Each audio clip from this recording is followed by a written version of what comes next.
গ্রামের মুরব্বী জয়নাল কবিরাজ ওই রাক্ষসকে মারার জন্য উপায় খুঁজতে থাকি। ছোট্ট মিম বলল, আমি সেখানে থাকলে একটা ঘুষি দিয়ে ওই রাক্ষসকে মেরে ফেলতাম। জিদান বলল, না বাবু, তুমি পারতা না, রাক্ষসটা অনেক বড় ছিল, তাই না মা? মা মরিয়ম বেগম বলল, হ্যাঁ, সেটা অনেক বড় রাক্ষস ছিল। মাথায় শিং ছিল, বড় বড় দাঁত ছিল, সারা শরীরে লোম ছিল। জিদান ভয়ে মাকে শক্ত করে ধরে বলল, তাহলে তো তার লেজও ছিল, তাই না মা? মিম বলল, না, লেজ থাকবে কেন? লেজ তো থাকে গরুর, ওটা তো রাক্ষস। জিদান বলল, না, লেজ থাকতে হবে, নাহলে আমি তাকে রাক্ষস বলে মানি না। মিম বলল, তুই মানলে কি না মানলে কি, রাক্ষসের লেজ থাকে না। মা, তুমি বলছো না কেন? জিদান জেদ করে বলে, না মা, তার লেজ থাকতে হবে, তুমি বলো না মা তার লেজ ছিল। মিম বলল, ছিল না। জিদান বলল, ছিল। এই নিয়ে দুজনের মাঝে লড়াই লেগে গেল। মা মরিয়ম বেগম হাসতে হাসতে দুজনকে ছাড়িয়ে বলল, এমন লড়াই করলে কিন্তু এখনই আমি রাক্ষসকে ডাক দিব, তারপর নিজেরাই দেখে নিও তার লেজ আছে কি না। তখনই জানালার একটা শব্দ হলো, যেন কেউ নখ দিয়ে আঁচড় কাটছে। জিদান এবং মিম ভয় পেয়ে মায়ের কলিগুটিসুটি মেরে রইল। মা মরিয়ম বেগমের চেহারাও স্পষ্ট ভয়ের ছাপ দেখা যাচ্ছে। তবু তিনি বাচ্চাদের সাহস দেওয়ার জন্য মজার ছলে বলল, ওই যে রাক্ষস এসে গিয়েছে, যাও দেখো তার লেজ আছে কিনা। জিদানের মিম ভয় কান্না করতে করতে বলল, না, দরকার নেই মা, তুমি রাক্ষসকে চলে যেতে বলো না, ও মা বলো না। মরিয়ম বেগম মজার ছলে বলল, হুশ হুশ রাক্ষস, চলে যা, নাহলে মিম তোকে এক ঘুষি দিয়ে মেরে ফেলবে আর জিদান তোর লেজ কেটে নেবে। এই বলে মরিয়ম বেগম বাচ্চাদের শক্ত করে বুকে আগলে ধরল। তার চেহারায় অদ্ভুত এক ভয়, যেন সত্যি সত্যি রাক্ষসের উপস্থিতি আছে। আমরা দেখতে পাই জানালার পাশে দুই শিংওয়ালা ভয়ানক একটা কালো ছায়া আস্তে করে অদৃশ্য হয়ে গেল। দৃশ্য ফিরে এলো বর্তমানে। আফজল শরীফ ব্যাগ কাঁধে নিয়ে অফিসে যাওয়ার জন্য বাসা থেকে বের হচ্ছে। পেছন থেকে মিম এসে বলল, বাবা, আজকে না হয় অফিসের শেষ দিন, জিদানকে একটু দেখে এসো, আর কিছু দরকার হলে দিয়ে এসো। আফজল শরীফ ঠিক আছে বলে চলে গেল। মিম দরজা লাগিয়ে ওয়াশরুমে চলে গেল ফ্রেশ হওয়ার জন্য, ভার্সিটি যাবে বলে। তখনই দরজায় কলিং বেল বেজে উঠল। মিম ওয়াশরুম থেকে উচ্চস্বরে বলল, আসছি, একটু অপেক্ষা করুন। কিন্তু কলিং বেল বাজিয়েই চলেছে এক নাগারে। মিম বিরক্ত হয়ে পুরোপুরি ফ্রেশ না হয়ে ওয়াশরুম থেকে বের হয়ে দরজা দিকে এগিয়ে বলতে লাগলো, বললাম না আসছি, এতবার কলিং বেল চাপার মানে কি? কে? ততক্ষণে কলিং বেল চাপা বন্ধ হয়ে গিয়েছে। মিম দরজা খুলে অবাক হয়ে দেখল কেউ নেই সেখানে। তবে সিঁড়ির দিকে টুকি মারতে দেখলো লাল পাঞ্জাবি পরিহিত কেউ একজন দ্রুত নেমে যাচ্ছে। মিম ডাক দিল তাকে, হ্যালো, কে আপনি? কলিং বেল কেন দিয়েছেন? কিন্তু সে না থেমে দ্রুততার সাথে মিমের চোখের আড়াল হয়ে গেল। মিম একটু বিরক্ত হয়ে যখন দরজা বন্ধ করতে যাবে তখন দেখলো দরজার সামনে একটা চিঠির খাম পড়ে আছে। মিম একটু অবাক হয়ে একবার সিঁড়ির দিকে তাকিয়ে ইতস্তত বোধ করে চিঠির খামটা উঠিয়ে এক এপাশ ওপাশ উল্টে দেখল খামে কিছু লেখা নেই, শুধু একটা মাকড়সার স্কেচ আঁকা খামের ওপরে। মিম সেখানে দাঁড়িয়ে এই খামটা খুলে ফেলল এবং অবাক হয়ে চোখ বড় করে দেখল একটা ছবি, যেখানে মিমের পুরো পরিবার, বাবা, মা, জিদান এবং সে নিজে। কিন্তু জিদানের মুখটা বিকৃত করা, দেখে মনে হচ্ছে কেউ সুইজাত কিছু দিয়ে জিদানের মুখে অসংখ্য ফুটো করে দিয়েছে। মিম একটু ঘাবড়ে গিয়ে যখন ছবিটা উল্টো অন্য পাশে দেখল তখন চোখে অদ্ভুত এক ভয় জেগে উঠল। মিম তাড়াতাড়ি করে ভিতরে এসে কোন রকম রেডি হতে লাগলো। মাথায় হিজাব পরে চোখের চশমা নিয়ে ব্যাগ নিয়ে তাড়াহুড়া করে বাসা থেকে বের হয়ে গেল। দেখা যায় ছবিটা উল্টো করে টেবিলে রাখা আর সেখানে লেখা, ইউ ক্যান সেভ হিম। দৃশ্য পরিবর্তন। জিদান ক্লান্ত হয়ে বাসায় ফিরে এসেছে। সিঁড়ি বেয়ে উঠছে আর ভাবছে রেস্টুরেন্টে কি ঘটে গেল। আমি যদি তাকে না থামাতাম তাহলে সে সৌম্যকে মেরেই ফেলত। কিন্তু কেন? আমার জন্য সেগুলো কেন করছে? সে কি চায় আমার কাছে? ভাবতে ভাবতে নিজের ফ্লোরে এসে চাবি বের করে বাসার তালা খুলে ভেতরে ঢুকেই একটা কারেন্টের মতো ঝটকা খেয়ে আবার বের হয়ে এলো এবং বলল, এটা কার বাসায় ঢুকে পড়লাম ভুলে? এই বলে চারিদিকে তাকিয়ে ভালো করে দেখে বলল, না না, বলতে হয়নি, এটাই তো আমার ফ্লোর, আর আমার চাবি দিয়ে তালা খুলছে, মানে বাসাটা আমার। তাহলে ভেতরে সবকিছু এত পরিপাটি কেন? যেদিন এবার হালকা কল্লা ঢুকিয়ে বাসার ভেতরে আবার উঁকি মেরে দেখলো সবকিছু সাজিয়ে গুছিয়ে রাখা।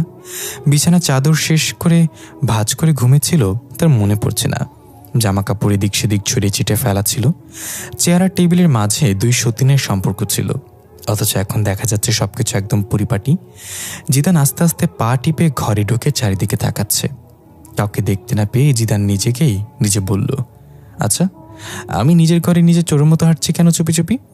এটা বলতেই পেছন থেকে একটা মিষ্টি হাসির শব্দ ভেসে আসলো। এটা সেই মেয়েটার হাসি। জিদান চমকে গিয়ে পেছনে তাকিয়ে দেখলো দরজার কাছে মুগ্ধতা ছড়িয়ে ভুবন মোহিনী হাসি দিয়ে দাঁড়িয়ে আছে সেই অপ্সরা। জিদান একটু ভয় পেয়ে পিছিয়ে যেতেই খাটের সাথে ঠেকে চিত হয়ে খাটে শুয়ে পড়ল। মেয়েটা একটু এগিয়ে এসে বলল, তুমি এত ভীতু কেন? জিদান তাড়াহুড়া করে বলল, খবরদার আগাবেন না আমার দিকে, আমি কিন্তু আয়াতুল কুরসি পড়ে আপনাকে জ্বালিয়ে ভস্ম করে দেব।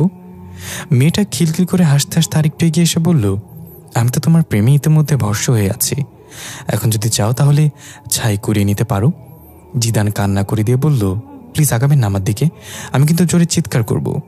মেয়েটা বলল, আচ্ছা রেস্টুরেন্টে তুমি আমাকে নিয়ে কি নামে ডাকছিলে যেন? জিদান চোখ 360 ডিগ্রি অ্যাঙ্গেলে ঘুরিয়ে বলল, ওটা আমার মুখ ফসকে বের হয়ে গিয়েছিল। শুনেছিলাম অপ্সরা দেখতে অনেক সুন্দর হয়, তাই আপনাকে দেখে ওই নামটাই মুখে চলে এসেছে। মেয়েটা একটু মুচকে এসে বলল, তবে নামটা কিন্তু আমার বেশ পছন্দ হয়েছে, আজ থেকে আমি তোমার কাছে অপ্সরা হয়ে থাকব। জিদান শোয়া থেকে উঠে এক দৌড়ে গিয়ে লোহার তৈরি একটা বাক্স নিয়ে মেয়েটার দিকে তাক করে বলল, এই যেটা লোহা, আমি জানি আপনারা লোহা দেখলে ভয় পান, আমার সাথে থাকবেন মানে কি? আমি অনেক ভীতু, আমার দিকে আরেক পা আসলে আমি কিন্তু এটা দিয়ে আপনার মাথা ফাটিয়ে দেব। অপশন আবার খিলখিল করে হেসে আরেকটু এগিয়ে আসলো। জিদান বলল, আপনি ভয় পাচ্ছেন না কেন? লোহা দেখে আপনার ভয় পাওয়া উচিত যে, নাহলে মুরব্বীদের কথা মিথ্যে হয়ে যাবে। অপ্সরা জিদানের দিকে আরেকটু এগিয়ে এসে বলল, হ্যাঁ আমি ভয় পাচ্ছি, তো অনেক ভয় পাচ্ছি। জিদান বলল, ভয় পাচ্ছেন মানে? আবার এগিয়ে আসছেন, ভালো করে ভয় পান প্লিজ। অপ্সরা একটু ভেবে বলল, আচ্ছা কিভাবে ভয় পেতে হবে তুমি আমাকে শিখিয়ে দাও। জিদান অঙ্গিভঙ্গি করে বলল, এভাবে হাত উঁচু করে ওরে বাবা, ওরে মা, ওরে ফুপু বলে চিৎকার করতে হবে। অপ্সরা বলল, ওটা ভয় না, ওভার অ্যাক্টিং হবে। আমি তোমাকে শেখাচ্ছি সত্যিকারের ভয় কাকে বলে। এই বলে অপ্সরা হঠাৎ করে ভয়ানক এক রূপ ধারণ করল। লাল আগুনের মতো চোখ, চেহারা বৃদ্ধ মানুষের মতো কুচানো, মাথায় ছোট ছোট সাপ কিলবিল করছে চুলের জায়গায়। এই রূপে অপ্সরা ভয়ানক জোরে এক চিৎকার দিল। জিদান হা করে চোখ বড় করে হাবলার মতো হেসে দাঁড়িয়ে রইল, কোনো নাড়াচাড়া করল না। এমনকি এত ভয়ানক রূপ দেখেও জিদান কোনো প্রতিক্রিয়া দেখালো না, যেভাবে আছে ঠিক সেভাবে ঠায় দাঁড়িয়ে রইল। অপ্সরা একটু অবাক হয়ে স্বাভাবিক রূপে ফিরে এসে বলল, কি ব্যাপার, এমন ভয়ানক রূপ দেখে ভিতরে ভয় পেল না কেন? হঠাৎ করে এমন সাহস হলো কোথা থেকে ওর? জিদান এখন একইভাবে দাঁড়িয়ে আছে হা করে হেসে।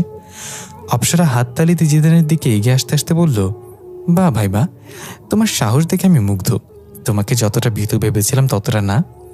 এই বলে অপ্সরা জিদানের কাঁধে হাত রাখতেই টুং করে ধরে পড়ে গেল জিদান। অপ্সরা হাসতে হাসতে বলল, আচ্ছা তাহলে তুমি পহেলি ফুরসত মে অজ্ঞান হয়ে গিয়েছিলে, তাই তো বলি এত ভয়ানক চিৎকারে তোমার প্রতিক্রিয়া নেই কেন। অপ্সরা হাতের ইশারায় জিদানকে হাওয়ায় ভাসিয়ে নিয়ে খাটে শুয়ে দিল। এরপর জিদানের মাথার কাছে বসে অপলক দৃষ্টিতে তার চেহারার দিকে তাকিয়ে মুচকে এসে বলল, জানো আমি কখনো মানুষ পছন্দ করতাম না, মানুষকে আমি প্রতিদ্বন্দ্বী মনে করতাম। ভাবতাম আমাদের মাঝে এত এত শক্তি থাকার পরেও আল্লাহ তোমাদেরকে কেন সৃষ্টির সেরা জীব হিসেবে ঘোষণা করল? তোমাদের মাঝে বড় একটা অংশ আল্লাহর সাথে প্রকাশ্যে নাফরমানিতে লিপ্ত। তোমরা প্রতিদিন আল্লাহর হুকুম অমান্য করো, তবু আল্লাহ তোমাদেরকে কেন শ্রেষ্ঠ বলল আমার কেন নই? কিন্তু সেদিন তোমাকে যখন প্রায় মেরে ফেলেছিলাম, তুমি শেষ নিঃশ্বাস শুনছিলে, তখন নিজের জন্য না ভেবে তোমার মায়ের ছবির দিকে তাকিয়েছিলে। ওই চাহনির মাঝে আমি এমন কিছু দেখেছি যা থেকে বুঝেছি আল্লাহ কেন তোমাদেরকে শ্রেষ্ঠ বানিয়েছে। তোমাদের মতো আমরা কখনো কখনো অনুভব করতে পারি না, আমাদের অনুভূতির শক্তি তোমাদের চেয়ে অনেক কম। এসব কথার মাঝে দরজায় ঠক ঠক শব্দ হলো। অপ্সরা দরজার দিকে তাকিয়ে কিছু একটা ভেবে আস্তে আস্তে করে অদৃশ্য হয়ে গেল। দরজায় দ্বিতীয়বার ঠকঠক শব্দ হতেই দরজা খুলে গেল, মানে দরজা খোলাই ছিল। দেখা গেল মিম এসেছে। জিদানকে খাটে শোয়া দেখে একটা স্বস্তির নিঃশ্বাস নিয়ে চারপাশে তাকিয়ে অবাক হয়ে বলল, এটা কার বাসা? জিদান এত পরিপাটি হলো কবে থেকে? মাই গড, গরুর গোয়ালে থাকা ছেলেটা এখন রুম সাজিয়ে গুছিয়ে রাখছে, আমি তো নিজে চোখে বিশ্বাস করতে পারছি না। ড্যাম। এই বলে মিম জিদানকে ডাক দিল, জিদান, এই জিদান, এ সময় ঘুমিয়ে আছিস কেন? ওর বলছি। কিন্তু জিদানের কোনো সারা শব্দ নেই। মিম এগিয়ে গিয়ে জিদানের হাতে থাপ্পড় মেরে বলল, জিদান না, ঘুমের ভান ধরে থাকবি না, ওর বলছি। কিন্তু জিদানের কোনো রেসপন্স না দেখে এবার মিম একটু চিন্তিত হয়ে পাশে বসে হালকা ধাক্কা দিতে দিতে ডাকতে লাগলো, জিদান, জিদান ভাই উঠ, কি হয়েছে তোর? এই জিদান। তখনই জিদান ভার্ত গলায় চিৎকার করে কান্না করতে করতে বলল, আমাকে ছেড়ে দেন প্লিজ, আমি সারা জীবন আপনার গোলামি খাটবো। আপনি ডানে যেতে বলে আমি ডানে যাবো, বামে যেতে বলে বাইরে যাবো, তবু আমাকে মাইরেন না প্লিজ, আমাকে মাইরেন না। ভীম অবাক হয়ে বলল, কি রে, কি পাগলের প্রলাপ বকতাছোস, কি হয়েছে তোর? জিদান চোখ বন্ধ করে কান্না করতে করতে বলল, আমি পাগল, আমি ছাগল, আমি পুরো বংশ পাগল, দয়া করে আমাকে ছেড়ে দেন। এবার মিম ঠাস করে একটা জিদানের গালে বসিয়ে দিল। কি বলছিস এগুলো? তুই এবার শুকনা পাতা খেয়েছিস? তারপর খেয়ে জিদানের হুঁশ ফিরে পেল। সামনে মিমকে বসে থাকতে দেখে চমকে গিয়ে বলল, তুই তুই কখন আসলি? অপ্সরা কই? মিম বলল, অপ্সরাকে? জিদান চারপাশে তাকিয়ে বুঝতে পারলো অপ্সরা চলে গেছে। হাঁপছেড়ে বলল, না কিছু না, তুই হঠাৎ করে এখানে কেন? বাবার সাথে ঝগড়া করেছিস নাকি? মিম বলল, আরে ধুর, তোকে দেখতে এলাম, কল দিলে তো রিসিভ করিস না। আচ্ছা, আমার কল রিসিভ করলে তোর কোন দিক দিয়ে ক্ষতি হয়ে যায় বলতো? জিদান বলল, এখন আমার গার্লফ্রেন্ডের সাথে কথা বলে সময় কাটানোর বয়স, তোর সাথে কথা বলে সময় নষ্ট করার মতো সময় নেই আমার। মিম জিদানের কান টেনে ধরে বলল, ওরে বদের বদ, আমাকে গার্লফ্রেন্ডের ওয়াচ করা হচ্ছে তাই না? খুব বড় হয়ে গেছিস। জিদান বলে কান ছাড়, ওয়াং জং মিং, ব্যথা লাগছে। মিম কান ছেড়ে দিয়ে বলল, আমার নাম মিম, ওয়াং জং কিম না। জিদান কান ডলতে ডলতে বলল, ওই একই। এখন আসল কথা বল, কেন এসেছিস হঠাৎ করে, কি হয়েছে? মিম চেহারাটা একটু বিষণ্ণ করে বলল, আজকে আবার সে ছবি পেয়েছি দরজায়। এবার তোর মুখ বিকৃত ছিল ছবিতে, আর পেছনে লেখা ছিল, ইউ ক্যান সেভ হিম। রাত প্রায় 12:30। সময় একা একা বাড়ি ফিরছে আর ভাবছে জিদানের কথা। আজকে রেস্টুরেন্টে যাওয়া হলো তার স্বাভাবিক কিছু ছিল না। জিদান অদৃশ্য কারোর সাথে কথা বলছিল, আর আমাকেই এভাবে আঘাত করলো কি? কিছু হিসাব মিলছে না, কিন্তু একটা ব্যাপার আমি তখন লক্ষ্য করিনি। আমি তো জিদানকে দুষ্টামি করে মারছিলাম, তাহলে হঠাৎ করে জিদান ওই গতিতে দূরে গিয়ে পড়লো কেন? আমার সামনে ধাক্কা তো ওইভাবে পড়ার কথা ছিল না ওর।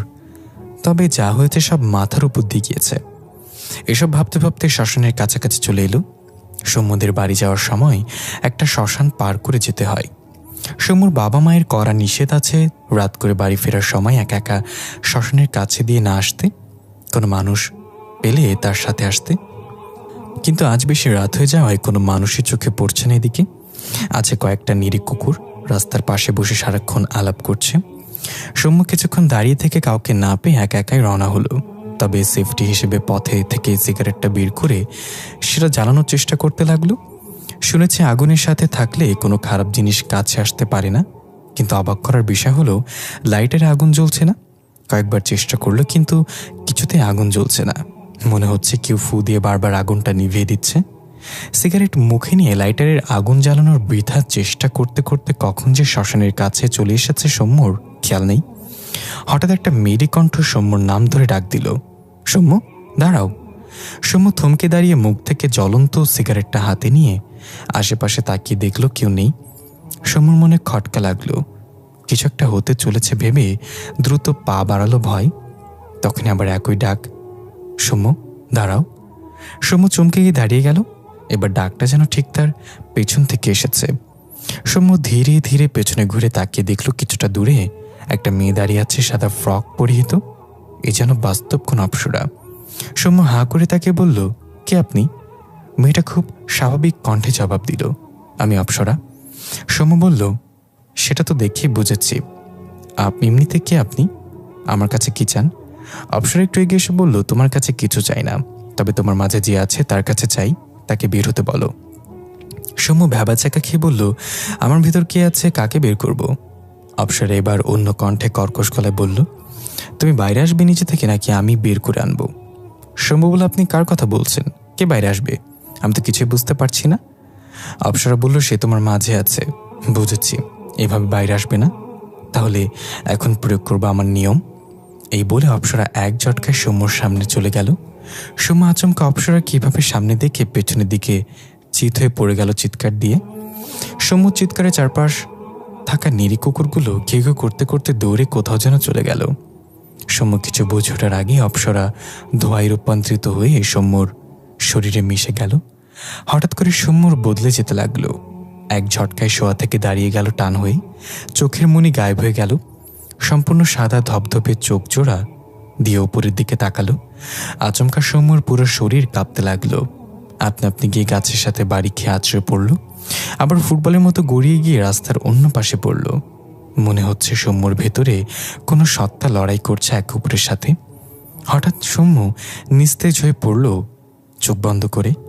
সৌম্যর শরীর থেকে দুইটা সাদা আর কালো ধোঁয়া বের হয়ে এলো।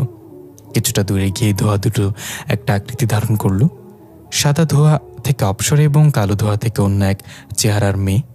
তার পরনে কালো ফ্রক এবং অসংখ্য বেনি করা চুল, ঠোঁটগুলো কুচকুচে কালো, হাতে নখগুলো সুচালো কালো রঙের। অপসরা বলল, ঝিঝি, তুমি জিদানকে আঘাত করেছ আজকে, এর মূল্য তোমাকে চুকাতেই হবে। বোঝা গেল দ্বিতীয় সত্তার নাম ঝিরি। তাকে চুপ থাকতে দেখে অপসরা আবার বলল, তুমি আমাদের সর্দারের মেয়ে বলে ভেবো না আমি তোমাকে ভয় পাবো। জিদানকে যদি সর্দার নিজেও কষ্ট দেয় তাহলে আমি সর্দারকেও ছাড়ব না। এবার ঝিরি মুখ খুলল, তবে খুব শান্ত গলায় বলল, তোমার কি মনে হয় না তুমি সীমা অতিক্রম করছো? আমি চাইলে তোমাকে এবং তোমার পরিবারকে অন্ধকূপে ছুঁড়ে ফেলতে পারি। অপসরা বললে, এটা তো তুমি সর্দারের জোর খাটাচ্ছ। তোমার নিজের যোগ্যতা কি আমার সামনে? যদি সাহস থাকে তাহলে আমার সাথে নিজের শক্তিতে লড়াই করো এবং জিতে দেখাও। ঝিরে একটা পৈশাচিক হাসি দিয়ে দুই হাত মেলে দিল। সাথে সাথে শ্মশান থেকে ভয়ানক কিছু রাক্ষসের ছায়ামূর্তি বের হয়ে এসে ঝিরির পেছনে দাঁড়ালো গড়গড় করতে করতে। ঝিরি বলল, এই হলো আমার যোগ্যতা। অবসরে একটু ঘাবড়ে গিয়ে দুপা পিছিয়ে গেল এবং বলল, শয়তান যেখানে যায় তার আসর বসিয়ে ফেলে। তোমাকে শুধু একটা কথা বলি ঝিরি, জিদানের পিছনে ছেড়ে দাও।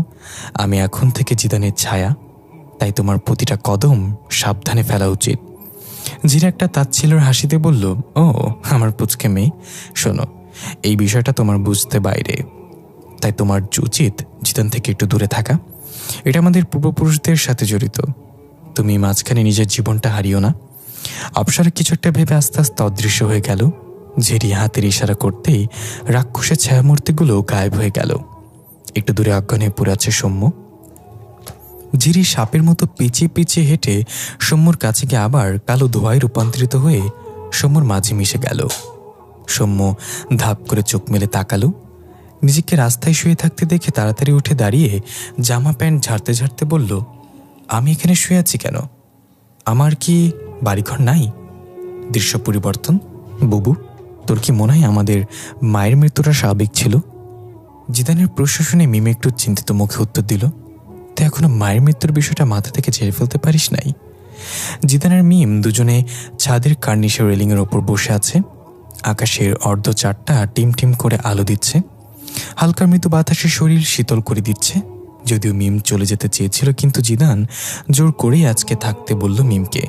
তাই মিম ফোন করে বাবাকে বিষয়টা জানিয়ে দিয়ে এখন দুজন মিলে ছাদে বসে গল্প করছে। জিদান বলল, তোর কি মনে আছে বুবু, মায়ের মৃত্যু 2 দিন আগে একইভাবে একটা চিঠির খাম এসেছিল আমাদের দরজায়, যেখানে মায়ের মুখটা বিকৃত করা ছিল ছবিতে। তারপর থেকে অনেকবারই খাম এসেছে। এক এক সময় এক একজনের মুখ বিকৃত করা থাকে, কিন্তু আমাদের তেমন কোনো ক্ষতি হয়নি। তাহলে মা কেন মারা গেল? তোকে কি এই বিষয়টা কখনো ভাবায়নি? মিম কিছুক্ষণ চুপ থেকে এরপর বলল, যা হয়ে গেছে তা নিয়ে ভেবে আর কি হবে বল, মা তো আর ফিরে আসবে না আমাদের। জিদান একটা দীর্ঘশ্বাস ছেড়ে বলল, তা অবশ্য ঠিক, কিন্তু অনেক সময় যা হয়ে যায় তা ভবিষ্যতে কিছু ঘটার ইঙ্গিত দেয়।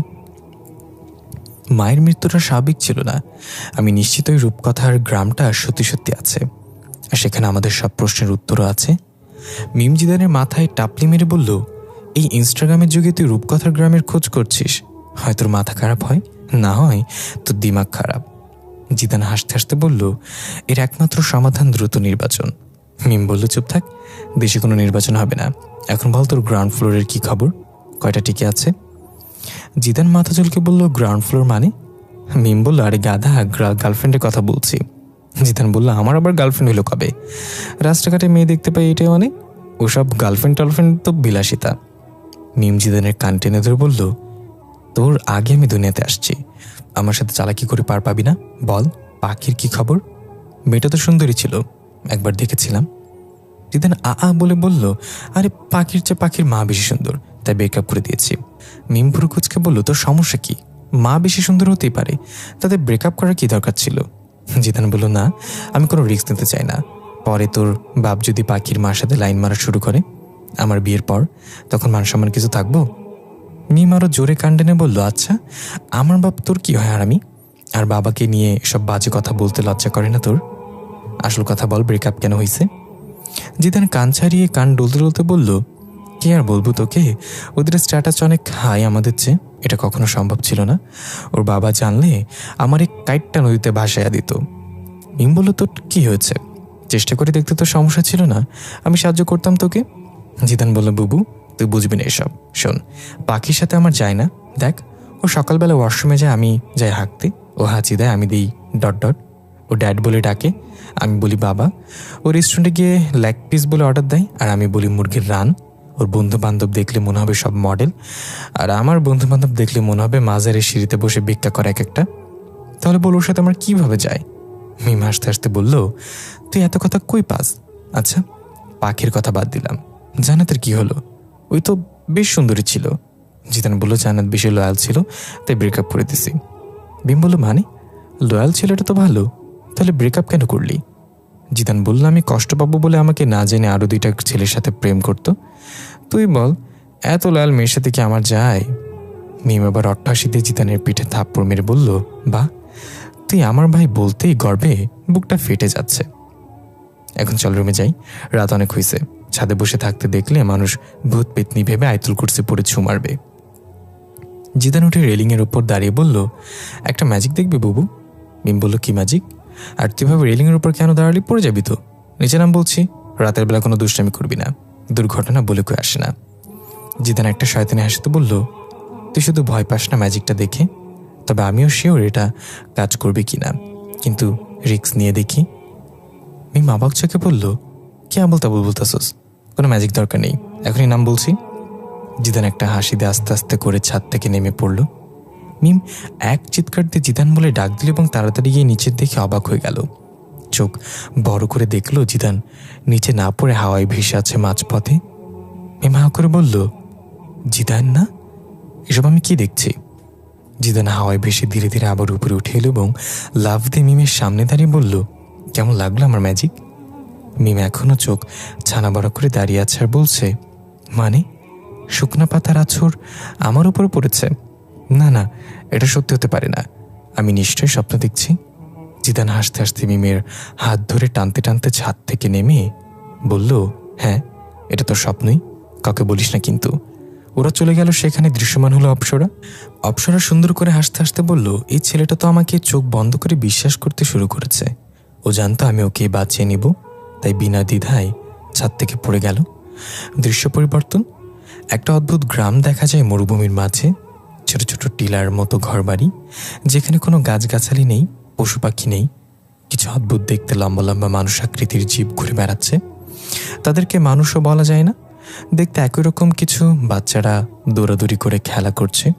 গ্রামের শেষ মাথায় একটা কালো পানির হ্রদ দেখা যায়, সেখানে মহিলা আকৃতির জিনিসগুলো নিজেদের কাজ করছে।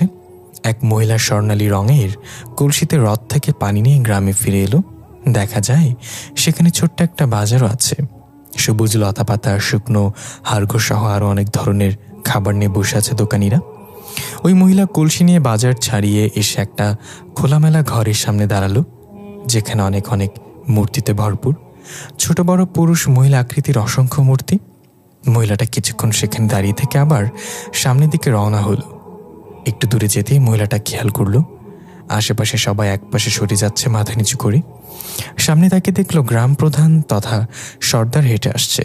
একজন পেছন থেকে বড় একটা ছাতা ধরে রেখেছে। সর্দারের মাথা নেকড়ের চুলুম, গলায় অসংখ্য দাঁত দিয়ে তৈরি একটা মালা, চেহারায় বিভিন্ন রঙের কালি দিয়ে ভরা।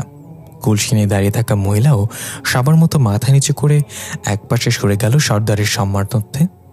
সর্দার যখন যেদিক দিয়ে চলে যাচ্ছিল তখন থমকে দাঁড়িয়ে পড়ল এবং ঘাড় বাঁকা করে সেই মহিলার দিকে তাকিয়ে চোখের ইশারায় তাকে সামনে আসতে বলল। মহিলাটা একটু ইতস্তত বোধ করে আস্তে আস্তে সামনে এসে মাথা ঝুঁকিয়ে কুর্নিশ করে বলল, জি সর্দার। সর্দার খুব গম্ভীর গলায় বলল, তোমাকে তোমার মেয়ের ব্যাপারে খোঁজ খবর রাখা উচিত, না হলে তোমার মেয়ে তোমাদের মৃত্যুর কারণ হতে পারে। জিদান ওঠো ঘুম থেকে, অনেক বেলা হয়েছে। এই জিদান। জিদান একটু নড়াচড়া করে কান চুলকে আবার আরাম করে অন্য পাশে ঘুরে ঘুমিয়ে পড়ল। অদৃশ্য থেকে অপ্সরার কণ্ঠ ভেসে এলো, এই ছেলেটা তো বেলা পর্যন্ত কিভাবে ঘুমায়, ওকে কি প্রকৃতিও ডাকে না? এরপর ঝুনঝুন শব্দ হলো, যেন অপ্সরা পায়ে নুপুর পরে হেঁটে খাটির ওপর পাশ থেকে এ পাশে এলো। এবার দেখা গেল ময়ূরের পাখার মতো কিছু একটা জিদানের নাকে সুসরি দিতে লাগলো। জিদান ঠাস করে নিজের গালে থাপ্পড় দিয়ে চোখ বন্ধ করে ঘুম ঘুম কণ্ঠে বলল, বুবু বিরক্ত করিস না তো, ঘুমোতে দে একটু। অদৃশ্য অপ্সরার একটু রাগান্বিত কণ্ঠে ভেসে এলো, আমি হতে চাই বেবি। আর সে আমাকে বানিয়ে দিল, বুবু দাঁড়া, তোর ঘুম ছুটাচ্ছি আমি। এরপর আবার ঝুনঝুন শব্দ করে অপ্সরা এদিক ওদিক একটু হাঁটল। হঠাৎ থেমে গিয়ে একটা মৃদু হাসি দিল। দেখা গেল টেবিলের ওপর থেকে পানির জগটা আপনা আপনি হাওয়ায় ভেসে জিদানের কাছে চলে এলো। এরপর জগের ঢাকনাটা আপনা আপনি খুলে গেল এবং জিদানের মুখে পানি ঢালতেই নিল, কিন্তু থেমে গেল। অদৃশ্য থেকে অপ্সরার কণ্ঠে, না না না, মাটা কিভাবে শিক্ষা দিলে হবে না, অন্য কিছু ট্রাই করা যাক। এই বলে জগটা জিদানের মুখের কাছ থেকে প্যান্টের কাছে এসে আস্তে আস্তে কাত হয়ে গেল এবং জিদানের প্যান্ট সহ বিছানা ভিজে গেল। জিদান সাথে সাথে ধরফর করে উঠে গেল। ততক্ষণে জগ আবার নিজের জায়গায় সহি সালামতে পৌঁছে দিয়েছে অপ্সরা। জিদান উঠে প্যান্ট আর বিছানা ভেজা দেখে হা করে বলল, এটা আমি কি করেছি? এই দামড়া বয়সে বিছানায় ইয়ে করে দিয়েছে, সি সি সি সি সি সি। বুবু বুবু কই বুবু? জিদান ভেজা প্যান্ট নিয়ে খাট থেকে নেমে পা ফাঁকা করে হাঁটতে হাঁটতে ওয়াশরুমে চলে গেল।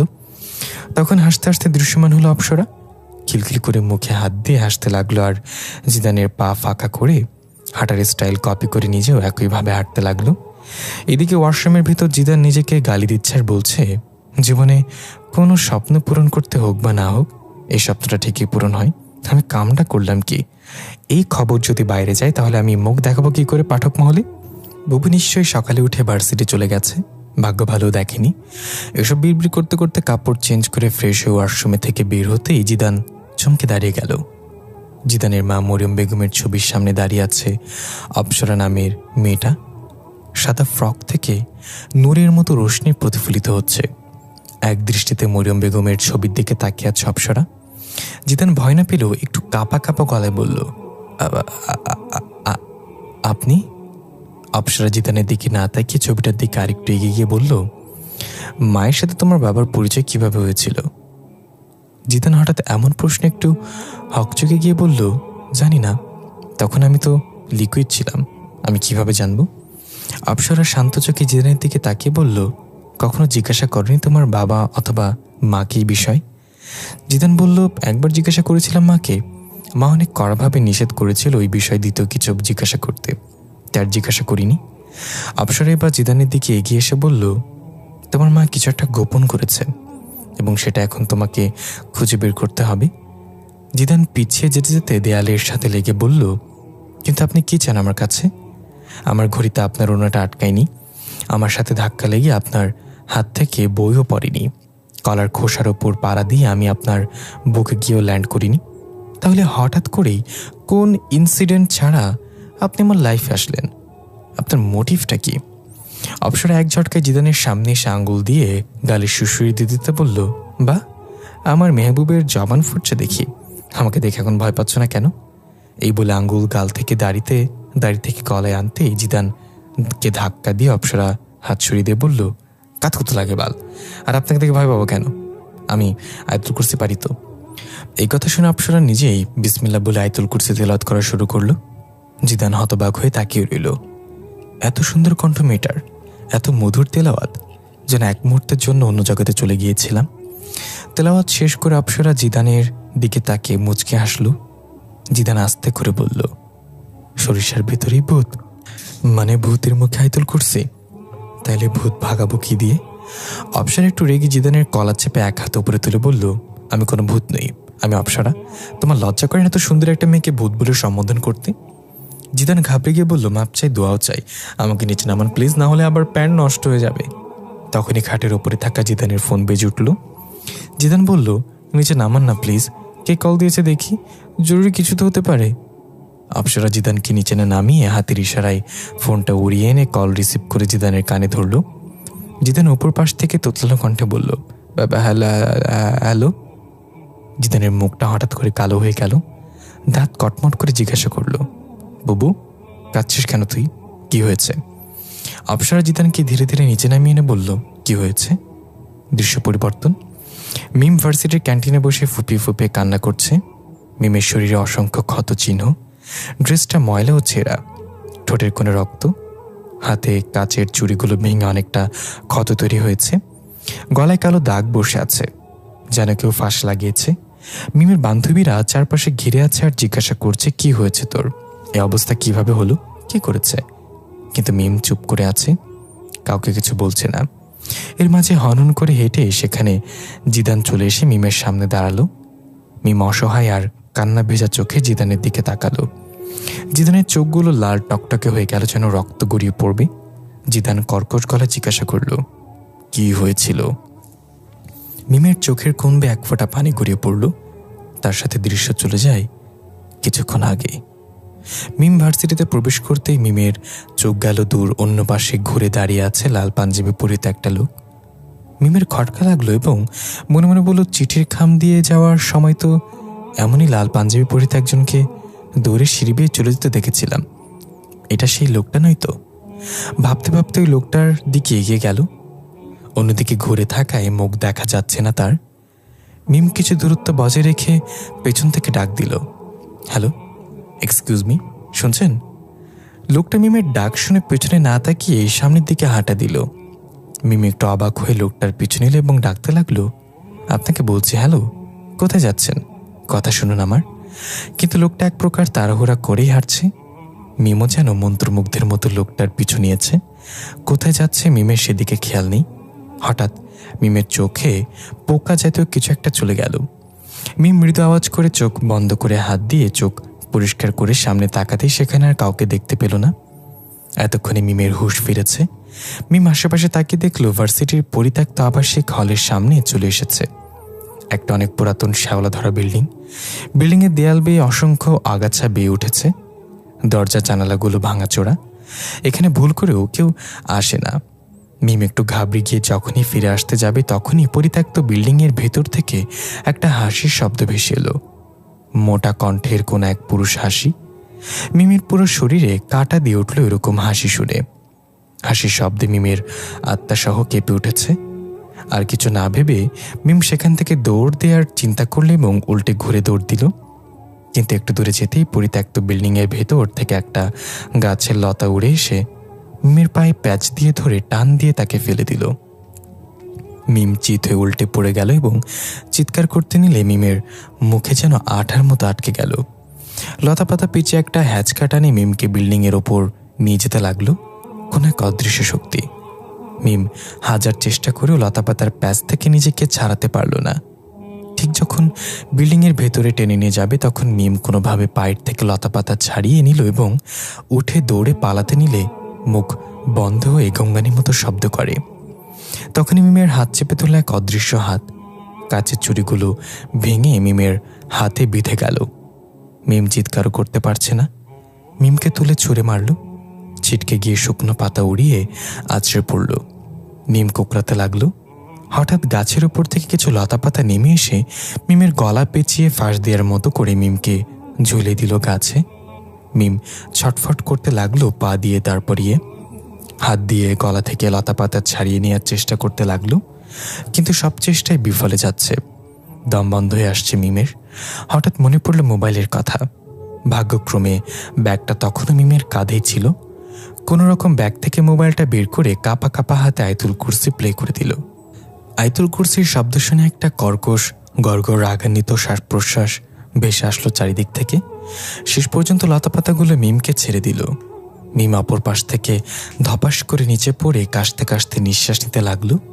আর এক মুহূর্ত দেরি না করে কাঁপতে কাঁপতে উঠে সেখান থেকে খোঁড়াতে খোঁড়াতে দৌড়ে পালালো।